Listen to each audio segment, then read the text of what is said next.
పెట్టుబడులే లక్ష్యంగా సాగిన CM Revanth tour ముగిసింది. మంత్రి శ్రీధర్ బాబు తన టీం సభ్యులతో కలిసి సీఎం రేవంత్ శంషాబాద్ ఎయిర్పోర్ట్ కు చేరుకున్నారు. దీంతో ఆయనకు పార్టీ శ్రేణులు ఘన స్వాగతం పలికారు. డప్పు చప్పుళ్ల మధ్య పూల బొకేలు, శాలువాలతో ఆయన ముంచెత్తారు. చిరునవ్వులతో అందరికీ అభివాదం చేస్తూ సీఎం ముందుకు కదిలారు. అమెరికా, సౌత్ ఆఫ్రికాలో 10 రోజుల పర్యటన తరువాత ఆయన రాష్ట్రానికి వచ్చారు. రాష్ట్ర అభివృద్ధి కోసం భారీగా పెట్టుబడులు పెట్టేందుకు వివిధ సంస్థలతో ఒప్పందాలు చేసుకున్నారు.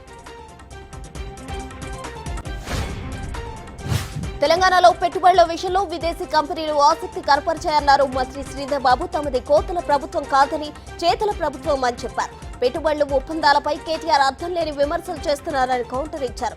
ఫ్యూచర్ సిటీపై పలు దిగ్గజ సంస్థలు ఆసక్తి కనబరిచాయని తెలిపారు. ఉపాధి, రాష్ట్ర ప్రగతి మాత్రమే తమ అజెండా అని వెల్లడించారు.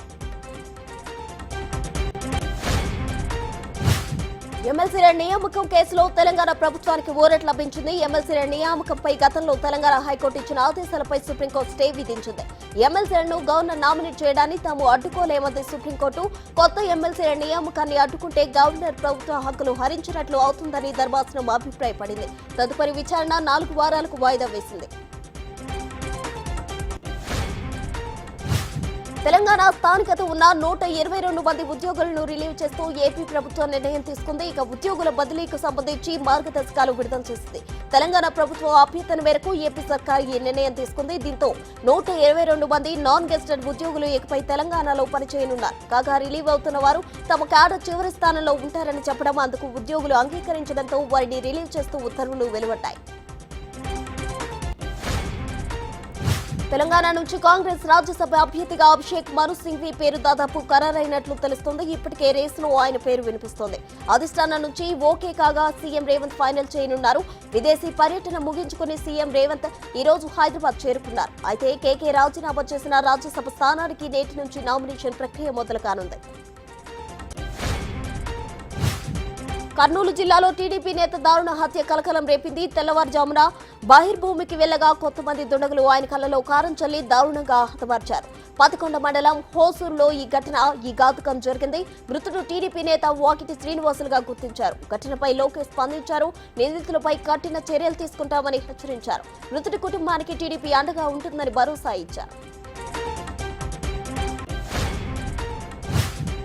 చెక్కైలో దువ్వాడ ఇంటి వద్ద దువ్వాడ వాణి ఆందోళన 6వ రోజుకు చేరుకుంది. తనకు న్యాయం జరిగే వరకు ఆందోళన విరమించే ప్రసక్తే లేదన్నారు వాణి.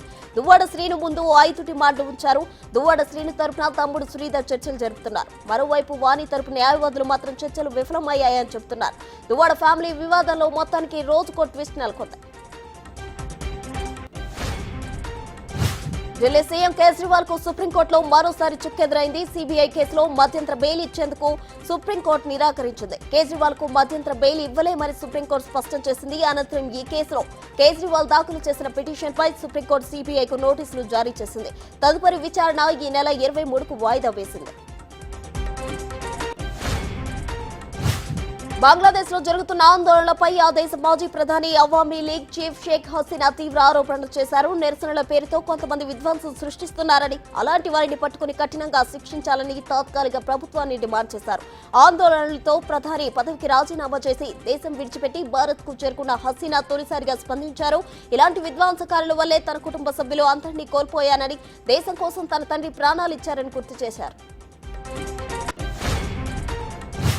నైరుతి రుతుపవనాలు చురుగ్గా ఉన్న క్రమంలో ఈ నెలలో వర్షాలు విస్తారంగా కురుస్తున్నాయి. ఈ నేపథ్యంలో ఐఎన్టీ ఢిల్లీ సహా 17 రాష్ట్రాలకు వర్గ సూచనలు చేసింది. ఢిల్లీ పరిసరాల్లో నిన్న జోరుగా వర్షం కురిసింది. ఇవాళ రేపు కూడా భారీ వర్షాలు కురుస్తాయని వాతావరణ శాఖ హెచ్చరించింది. అలానే రానున్న 24 గంటల్లో ఢిల్లీ, ఆంధ్రప్రదేశ్, తెలంగాణ, కర్ణాటకతో పాటు పలు ప్రాంతాల్లో మోస్తరు వర్షాలు కురుస్తాయని ఐఎన్టీ తెలిపింది.